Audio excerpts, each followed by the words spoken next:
Pentingnya poso ini, maka Rasulullah peringatkan kepada kita. Apa peringatannya? Rasulullah bersabda begini,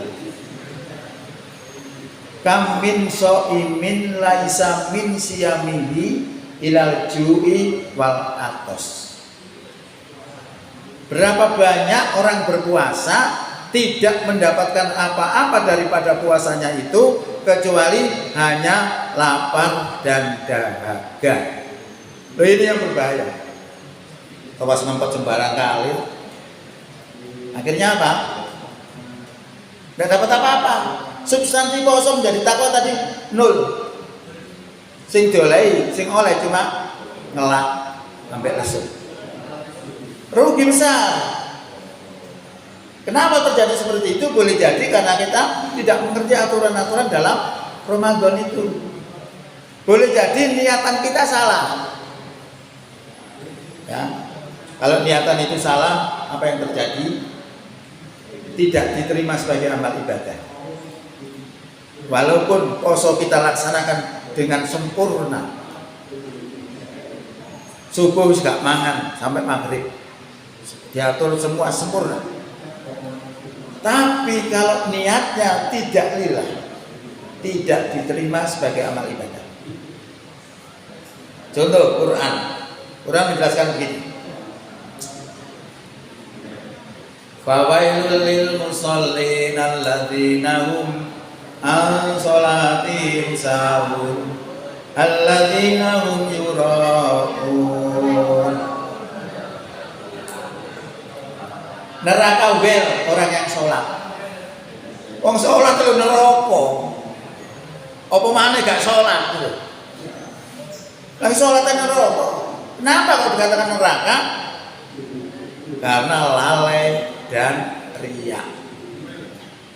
Riya itu berarti batin kita dalam melaksanakan perintah itu tidak karena Allah, tetapi untuk dipamerkan kepada selain Allah. Yang seperti ini tidak diterima ibadah. Nah, yang diterima itu kalau dikerjakan sesuai dengan petunjuk Allah dan Rasulnya, kemudian diniatkan dengan lillah kepada Allah Subhanahu wa taala. Karena ibadah itu lahir dan batin. Nah, saya kasih contoh tentang niat. Satu pekerjaan bisa dilakukan oleh macam-macam niat.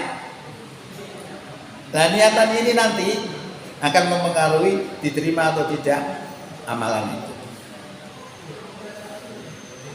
Dalam sebuah kasus disebutkan gini, innamal a'malu binniyat. Sesungguhnya sahnya amal itu tergantung daripada niat. Fa innamal likulli imri'in ma nawa. Jadi untuk tiap-tiap pribadi kita itu tergantung apa yang diniatkan. Barang siapa berhijrah karena Allah dan Rasulnya, maka kembalinya pahalanya akan dikarenakan karena Allah dan Rasul. Barang siapa berhijrah karena mengejar urusan dunia yang akan dicapainya, atau mengejar wanita yang akan dinikahinya, maka yang didapat adalah apa yang dia niatkan. Satu pekerjaan dikerjakan oleh macam-macam niat. Dan niatan yang tidak lillah tadi, ya dia mendapatkan apa yang menjadi niatnya tadi, mengejar wanita.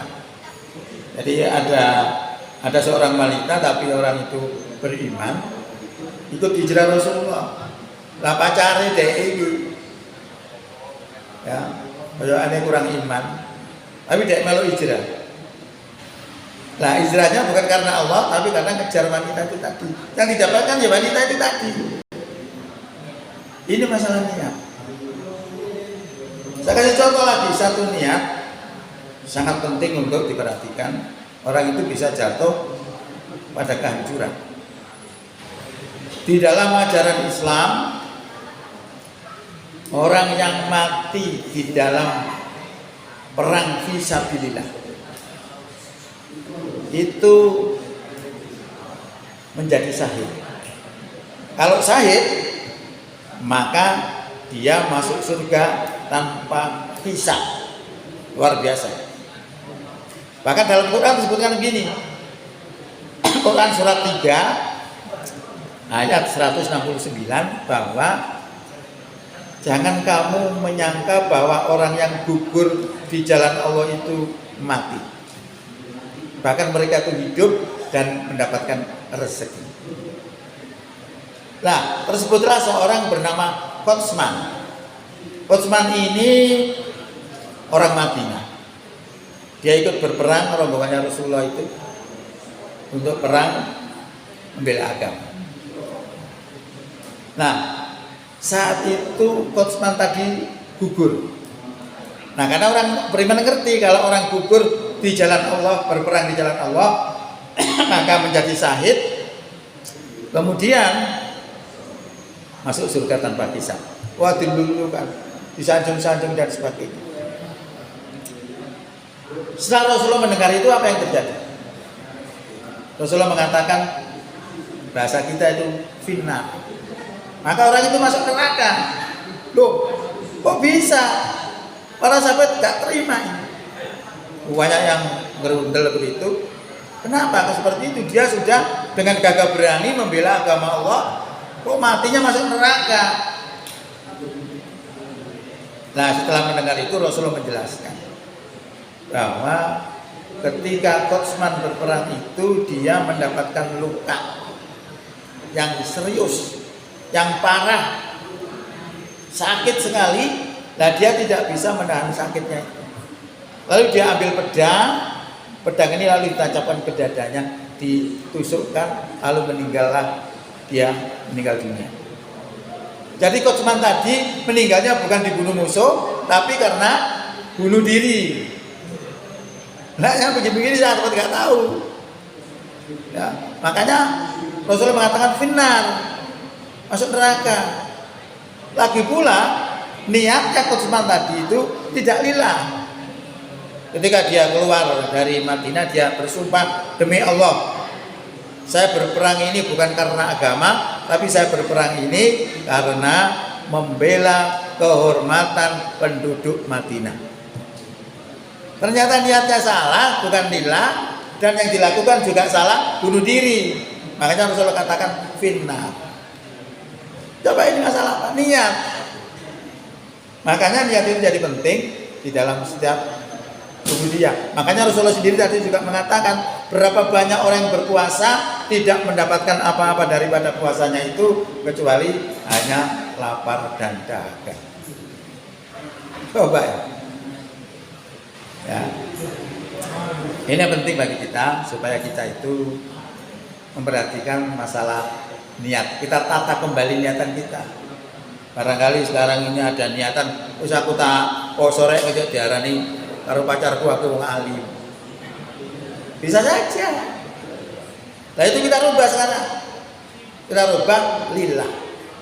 Karena Allah, karena itu sebuah perintah, ya ayyuhalladzina amanu kutiba alaikumusiyam. Orang beriman diwajibkan atas kamu siam, poso. Jadi wajib. Kalau kita merasa beriman, maka kita wajib poso. Nah, itu berarti dasar yang kita mengerjakan poso itu adalah karena perintah Allah. Dan kita sambut puasa itu dengan rasa syukur karena itu kebaikan untuk kita. Itu adalah bentuk kasih sayang Allah kepada kita supaya kita menjadi orang yang selamat dunia dan akhirat. Ya, saya kira itu. Ya. Nah, sekarang tinggal satu materi lagi. Ya. Ini tadi soal jobnya itu 2 jam loh. Poso-poso ngomong 2 jam gak apa-apa lah ya. Masih ngomongin mulu ya. Poso rek. Gak poso ngombe gak oleh. Iki so jam luar biasa loh. Sekarang jenengan saya ajak mikir. Iki soto intelektif ini. Kita sudah masuk 10 hari kedua. Berarti sampai tanggal 20 kita masih 10 hari kedua. Lah di dalam 10 hari kedua ini orang Indonesia itu biasanya memperingati namanya Nuzulul Quran. Benar nggak itu? Tanggal 17. Apa dasarnya tanggal 17? Dasarnya itu Rasulullah pernah mengatakan bahwa turunnya Quran itu bertepatan dengan Yauma Taqol Jam'an. Bertemunya dua pasukan iman dan kafir. Itu pas tanggal 17. Rasulullah mengatakan itu loh turunnya Quran. Maka diperingatilah orang Indonesia itu sebagai nuzul Quran. Nuzul itu turun. Ya. Nazala, nuzul itu turun. Tapi kalau menurut Quran tidak tanggal 17. Tidak ada hadis. Tanggal berapa? Siapa tahu? Kalau menurut Quran. Mama nggak bawa hadiah mana kayak dia. Saya itu biasanya hadiah saya itu banyak, berupa sarung-sarung kayak wong-wong ya, ngelumpuk sama mau ini. Kalau enggak ya apa? Biasanya saya bawa gitu, saya lupa. Menurut Quran, turunnya Quran itu berada di malam Lailatul Qadar. Inna anzalnahu fi lailatul qadar. Sesungguhnya kami turunkan Quran itu pada malam Qadar. Berarti malam Qadar itu di atas tanggal 20 ya. Itu enggak cocok. Ya, itu perbedaan saya belum bisa temukan kenapa jadi beda begitu.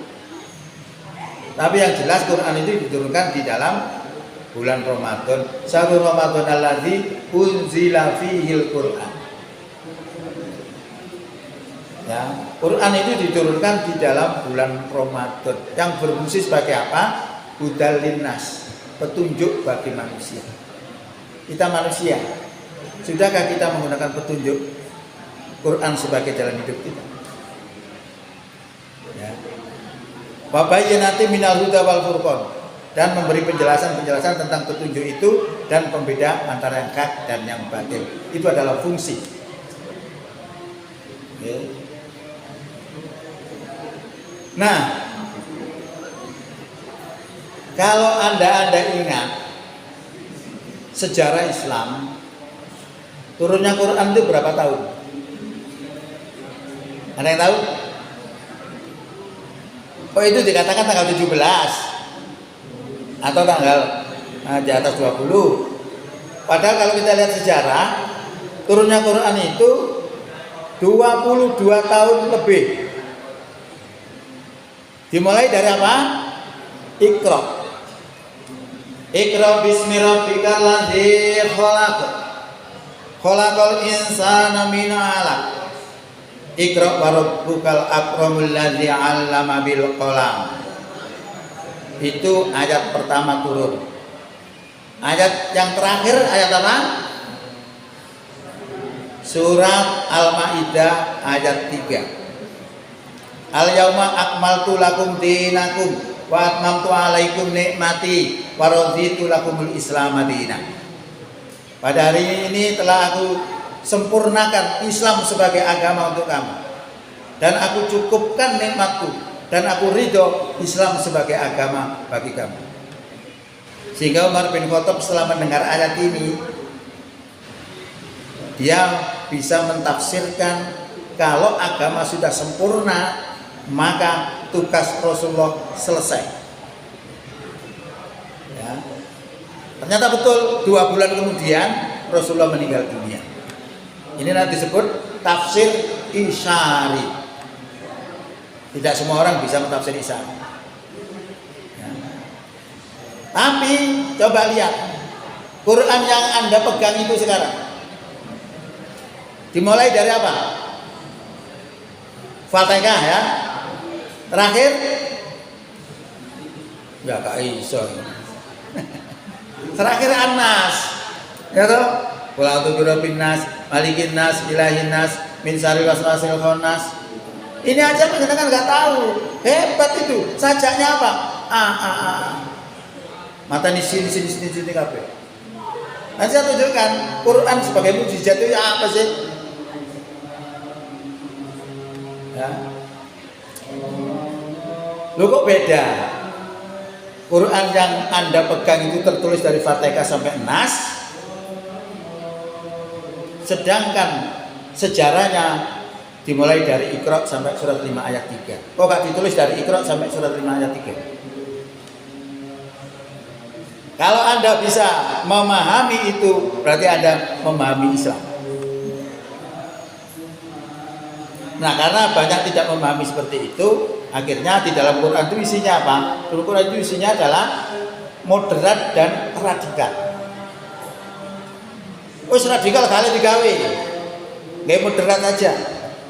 Nah, sekarang ini terkenal dengan namanya moderasi agama. Itu kalau saya menilai sama aja itu. Berarti mengimani yang moderat, mengkufuri yang radikal. Padahal Quran di sini moderat juga radikal. Dan itu yang diterapkan oleh Rasulullah. Rasulullah itu dalam berislam acuannya Quran. Ya sama, kalau kita mengimani yang radikal saja kemudian kita buang yang moderat, ya sama. Berarti mengimani sebagian isi kitab dan kufur kepada sebagian lainnya. Itu bisa Anda lihat di dalam Quran surat Al-Baqarah ayat 85. Afatu'minuna bi ba'dil kitabi wa takfuruna bi ba'd? Fama jazaa'u may yaf'alu dzalika minkum illa khizyun fil hayatid dunya wa yaumal qiyamati yuraduna ila asadil adzab wa mallahu bighafilin amma ta'malun. Apakah kamu beriman kepada sebagian kitab dan kafir kepada sebagian lainnya? Tidak ada balasan bagi orang yang berbuat demikian di antara kamu kecuali kehinaan di dunia, dan pada hari kiamat kamu akan dikembalikan. Mereka akan dikembalikan kepada seberat-beratnya siksa kalau tidak lupa terhadap apa yang kamu lakukan. Berarti kita tidak boleh pilih-pilih ayat. Harus kita terima semua. Nah, bagaimana kita mengenal Islam? Kan begitu. Kalau kita salah dalam menilai Islam, gak ketemu. Saya itu kebetulan waktu kuliah itu ada namanya studi agama. Nah, materi studi agama itu mempelajari agama apa saja. Hindu, Buddha, Kristen, macam-macam Islam. Caranya ya apa mempelajari agama? Kalau kita nggak ngerti ya sama, nggak bisa tahu. Yang saya tahu orang Indonesia paham agamanya 5 item: syahadat, sholat, zakat, puasa, haji. Sudah titik. Di luar itu jaga bukan Islam. Itu memang ucapannya Nabi, tapi itu adalah Islam dalam pengertian khos. Islam dalam pengertian umum beda. Nah, dikaji di dunia akademik itu pertama mempelajari agama itu dengan metode normatif. Mempelajari agama dengan metode normatif itu adalah mempelajari agama itu dari sumber teks asli agama itu. Kalau kita belajar Nasrani, Kristen, jangan lihat orangnya, lihatlah ajarannya. Kalau kita belajar Islam, pelajarilah kitabnya. Apa kitabnya? Quran dan hadis. Ini mengacu kepada sabda Rasulullah, taraktu fikum amroini ma in tamassaktum bihima lan tadillah kitab Allahi wa sunnah Rasulillah.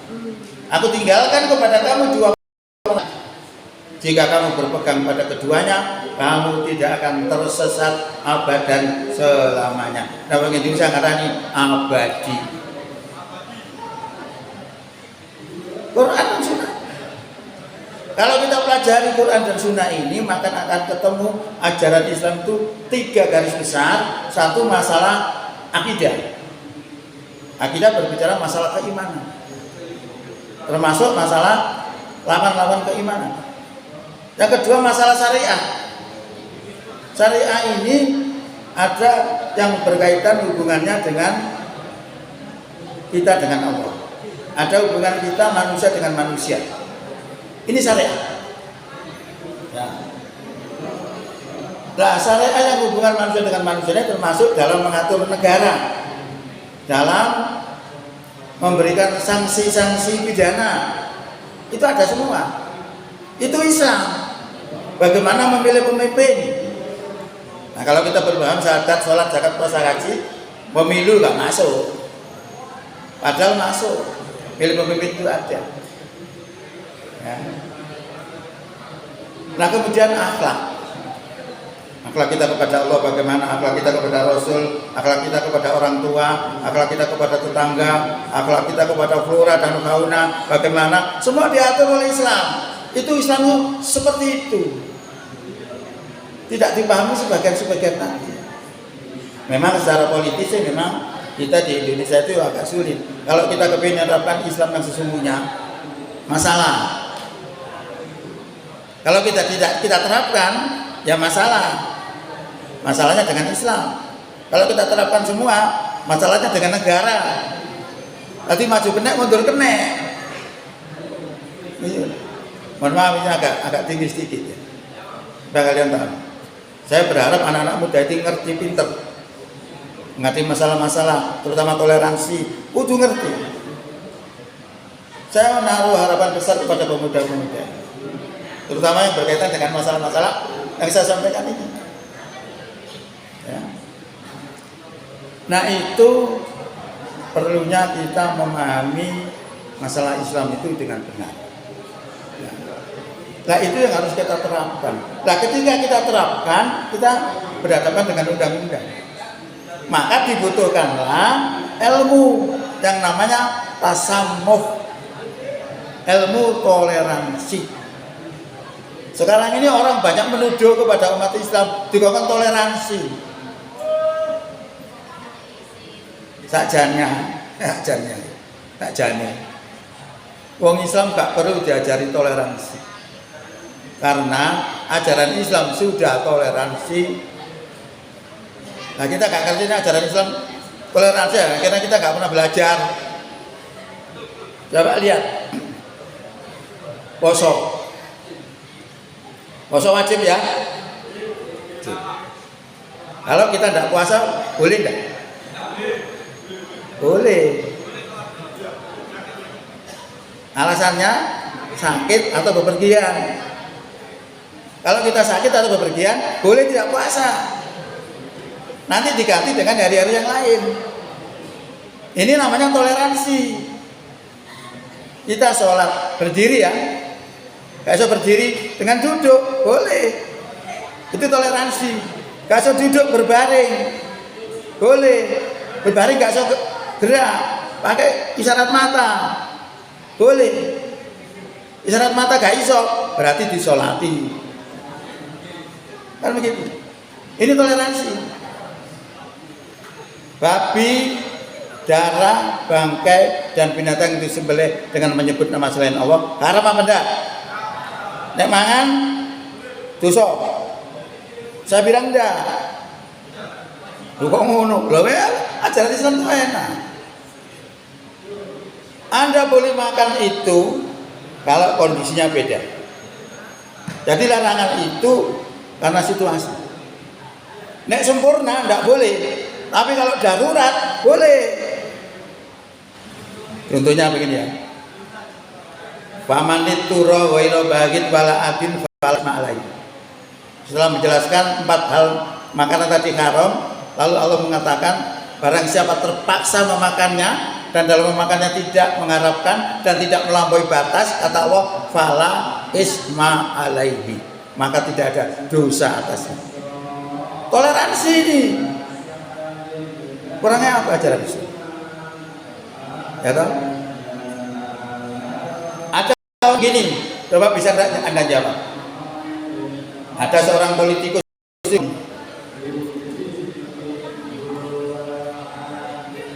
nanti kalau umat Islam berkuasa, bagaimana dengan agama-agama lain? Siapa bisa jawab? Artinya omongan itu Islam akan menindas. Siapa bisa memberikan jawaban? Ini penting loh untuk anak-anak muda itu. Kita itu kadang-kadang tidak memahami politik, kurang memahami politik. Itu memang dibuat seperti itu, seperti itu supaya umat Islam tidak ikut politik.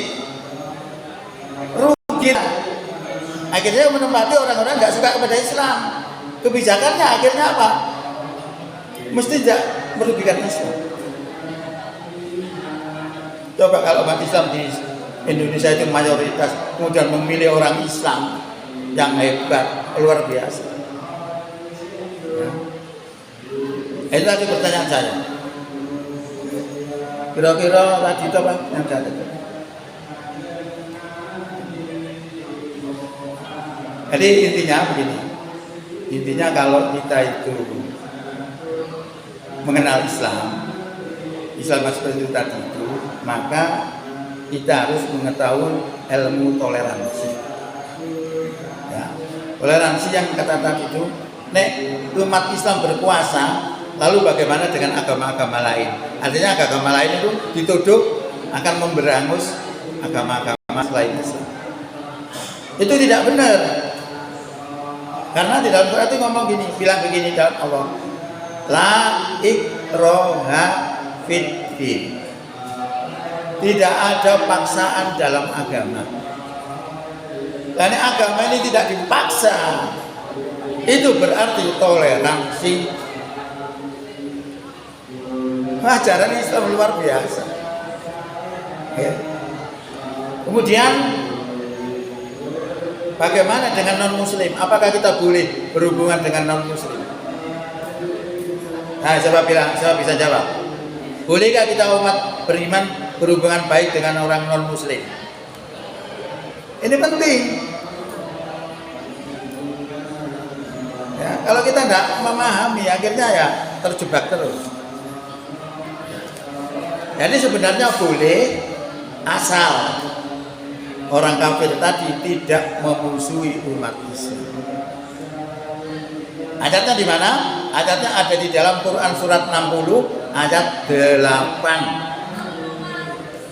Kalau ada Quran bisa dicek. Ada yang bawa Quran enggak? Ada? Tidak ada. Jadi mana kalau ada kajian-kajian ini bawa Quran. Jadi apa yang diomongkan mau lagi cocok atau enggak? Karena kan cocok bener loh. Anda tambah mantap gitu loh. Maksudnya gitu. Bunyinya begini, yang hubungan dengan non muslim boleh itu la yanhaqumullahu 'anil ladzina lam yuqatilukum fid dini wa lam yukhrijukum min diyarikum an tabarruhum wa tuqsitu ilaihim innallaha yuhibbul muqsitin.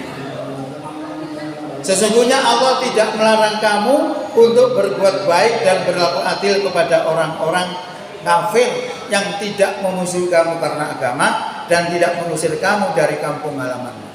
Sesungguhnya Allah cinta kepada orang yang berbuat adil.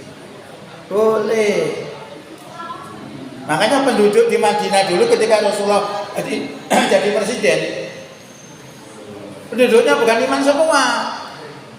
Ya ada orang Yahudi, ada Nasrani, ada orang kafir, ada orang beriman, tidak ada masalah. Selama mereka tidak mengganggu. Tapi kalau mereka mengganggu, tidak boleh mereka dijadikan teman, tidak boleh mereka dijadikan sekutu. Ini adalah toleransi di dalam Islam. Nah sebenarnya masalah toleransi ini sejak zaman Nabi sudah ada tawaran. Apa tawarannya? Hei Muhammad, coba bahasa kita ya, bahasa Mojokerto. Ayo toleransi. Sehari kamu menyembah Tuhanku dan sehari kamu menyembah Tuhanku. Ya. Jadi sehari Muhammad disuruh menyembah Tuhannya orang-orang kafir, orang Quraisy. Kemudian sehari kemudian orang Quraisy menyembah Tuhannya Nabi kita Muhammad, yaitu Allah. Dalam apa? Dalam rangka untuk toleransi, menghormati. Turunlah ayat. Qul ya ayyuhal kafirun, ya wong kafir, la a'budu ma ta'budun. Tidak menyembah apa yang kamu sembah. Wala antum abiduna ma a'bud. Kamu bukan penyembah apa yang aku sembah. Jadi prinsip ubudiyah tidak bisa kompromi dalam masalah toleransi. Coba kalau kita lihat sekarang, toleransi dengan moto saling menghormati. Ketika orang-orang Nasrani kemudian mengadakan Natal, karena kita toleransi, karena kita saling menghormati, kita ikut ke gereja. Di gereja kemudian kita mengikuti ritualnya. Ini sudah menyangkut ubudiyah. Tadi sudah dilarang oleh Allah. Masalah ubudiyah tidak boleh diganggu. Masalah hubungan yang lain boleh. Maka saya punya prinsip, toleransi dalam Islam itu bukan saling menghormati, tapi saling tidak mengganggu. Itu beda hasilnya. Ya. Ya apa? Diterus nata, terus pegel. Sudah capek? Aku dewe semuru rek. Ya. Cuma ini tadi kurang kondusif ya. Suara-suara banyak masuk. Saya tadi sebenarnya harus harapan. Saya kok anaknya gede-gede ya. Saya bisa berpikir. Sebenarnya banyak lagi. Sekarang misalnya ada tak kasih pertanyaan. Apakah betul Quran itu wahyu Allah? Halo? Betul? Tapi orang kafir nggak percaya. Dia bilang itu Quran itu buatan Muhammad. Bisakah Anda menjelaskan dakwah kepada orang kafir tadi? Angel ya. Nah itu sebenarnya yang akan saya berikan kepada Anda semua sebenarnya. Nah supaya apa? Supaya kalian mengerti. Generasi muda sekarang ini kalau tidak dibentengi dengan agama, dirusak oleh mereka. Nah ini penting bagi kita. Tapi karena waktunya memang tidak memungkinkan ya. Ini sudah berapa jam ini tadi? Kita lihat ya.